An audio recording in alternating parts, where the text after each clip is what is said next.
তো একদিন আমরা তো চলে যাব, সেই জন্য আল্লাহ বলছে ওয়াল তানজুর নাফসুম মা কদ্দামাত লিগাদ।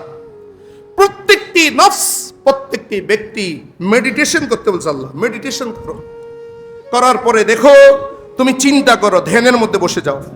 এটাই হলো ইসলামের মধ্যে মেডিটেশন। সবচেয়ে বড় মেডিটেশন হচ্ছে নামাজ। আমাদের অন্য ধর্মের ধ্যান আছে, আবার একটা ফাউন্ডেশন আছে, যারা বিভিন্ন ধর্ম থেকে সবকিছু এনে এনে এনে একটা ফাউন্ডেশন করছেন, সেখানে তারা মেডিটেশন করে। আর ইসলামের মধ্যে সবচেয়ে মেডিটেশন তো ধ্যান, সেটা মোরাকাবা মুশাহাদা, এটা তো নামাজে আছে। তুমি তোমাকে মাপতে পারবে। আল্লাহ বলে ওয়াল তানজুর নাফসুম মা কদ্দামাত লিগাদ। তা আমরা যদি সে চিন্তাটা করি, আত্মীয় স্বজন জন্য করব, সবে করব, আমারটা ঠিক আছে কিনা আগে দেখো। আমার প্রকৃত সম্পদ কোনটা?